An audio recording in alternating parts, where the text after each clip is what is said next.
Your lease is up and you want to buy a home. Let's talk about it.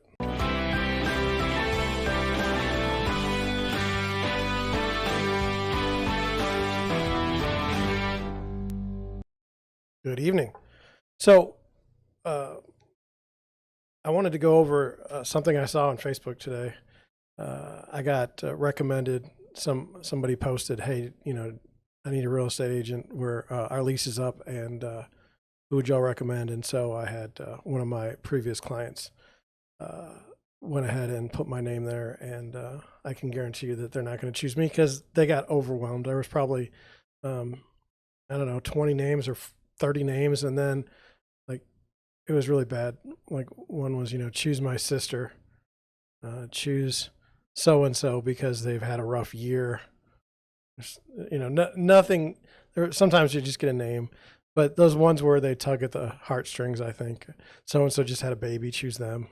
So I'm just I'm just a professional. I just go about my thing. I don't have anything about me that you should choose me, um, unless you just want somebody to do it right and get it done. So probably not going to get that client, but wanted to go over some things because of it. Because when they asked the question, I think they asked the wrong question. They are getting a lease, or their lease is up, and they want to find a home. And this is in 2021 when houses are really hard to come by, and you really got to get out there and fight. So I'm going to go through my things. I put down some notes today because I'm not very good at remembering anything, and we're just going to go through them. And so, wish me luck. Okay, here we go. So, the question, when you should buy a house if you're currently listing, I think that's not the right question. You've already determined that you're going to buy a house. So just as an example, like, you don't seem to care about the market conditions. You have other reasons why you want to buy a house. So maybe your family is increasing in its size, or maybe you found a job and you have, a good income that supports buying a home. So you've already made the decision to buy a home. The question then should not be, when should you buy a home? It's more like, when should you start looking for a home? I think that's key, because there are all these steps that you should take, or that you can take, before you actually acquire the house. And so I kind of wanted to go over that. And so, the question isn't as easy as, when should I start looking for a home?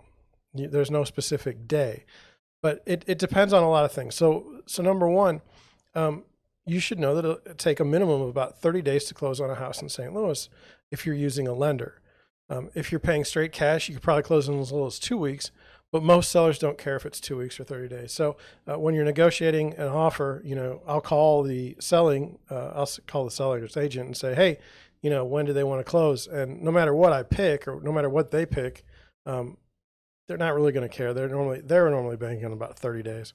So, but just know that now you're 11 months, you're in the 11th month of your lease. That's 30 days. So, you're not going to be able to wait much after that to be able to close and not be put out. So now that we know that, we have to know a couple other things. So, how much work have you done beforehand? So have you chosen a real estate? Have you chosen a lender? Have you gotten a mortgage pre-approval? And have you narrowed down a location? Let's say it takes you a month to choose a real estate agent. Now you're 60 days out from buying a home. Let's say you're 38 days out from finding a mortgage lender, and now you're 90 days out from buying a home. And then let's say it takes another 30 days to get pre-approved. Now you're 120 days out from buying a home. So now we're in the third month of delays. So if you found a real estate agent such as myself, I could certainly point you in the right direction on mortgage lender and a pre-approval, and we could probably cut that time down to about 7 days or less. So now we're back down to 37 days. The difference then between choosing a real estate agent, finding a mortgage lender, getting pre-approved could save you as much as 120 days. So let's say you're at 120 days, just because it took you a while. Maybe you weren't comfortable with the first agent you met. Maybe you weren't comfortable with the lender, whatever. That's month 9 of your lease. You still have to find a home and then acquire that home. So I don't think you're going to be able to buy a home on the first offer in 2021. So what I tell my clients about this, it just depends. Have you narrowed down a location? So if you're in St. Louis, do you want to live in Afton or do you want to live in Chesterfield? They aren't the same. If you haven't found a location, figured out a location for yourself, it could take months. One of the bigger problems about someone, let's say someone can afford a $600,000 house. Okay. Well, that opens things up quite a bit. I recommend finding the location first and then the house. And here's why. It narrows down the home search, which makes it easier to find a home and feel comfortable with your offer and eventual purchase. So you may be like, well, how does that work? So let's just say you can afford a $250,000 house. Well, you're going to have a hard time finding that type of home in Chesterfield for $250,000. You could probably find a home in Afton for that. You're going to choose Afton because there's no housing supply in Chesterfield that meets your needs. People do the same things with school districts. So perhaps you want to get into the Lindbergh School District. You've now automatically narrowed everything down to the school district. It can save a tremendous amount of time. If we're looking at houses in St. Charles, if we're looking at houses in O'Fallon, we're looking at houses in Oakville, you're just going to be running all over the place and wasting your time. Once you've chosen a particular location, it's much easier to compare homes sold in a particular area. So if you see a 2-bedroom, 2-bath home in Afton that sold for $226,000, you can compare that to other homes that you look at in the area. So now we know one house sold for $226,000 and it was a nice house. Maybe there's another nice house and maybe they're asking like $230,000 for it. Well, now that you're in the ballpark, okay. Will it go for $230,000 in this market? Probably not. But you also know exactly what this other house went for. You have something that you've physically seen that you can compare to, which will save you a lot of time. You now have your agent. You now know how much you can afford in a home. You know where you're looking, and you know what houses are selling for in a particular area. That just happens to be the area that you're interested in. So things are good, but there's one problem.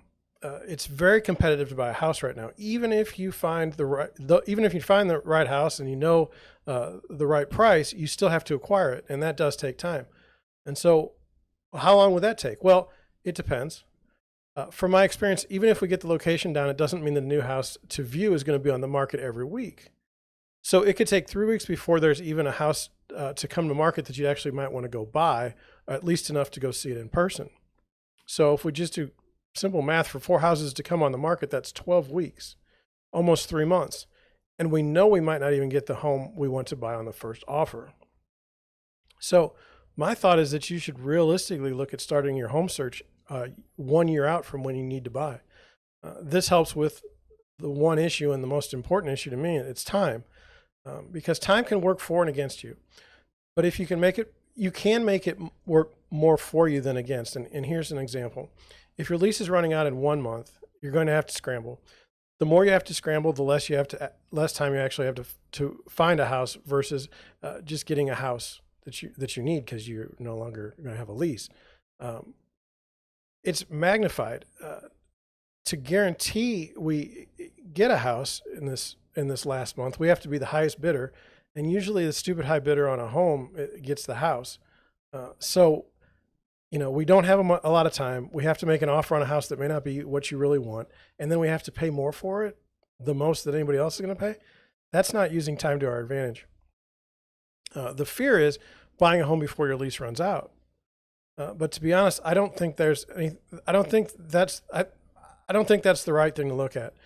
We don't know the exact date you'll move into the new home. So even if we start a year early, we don't know when you'll get a house.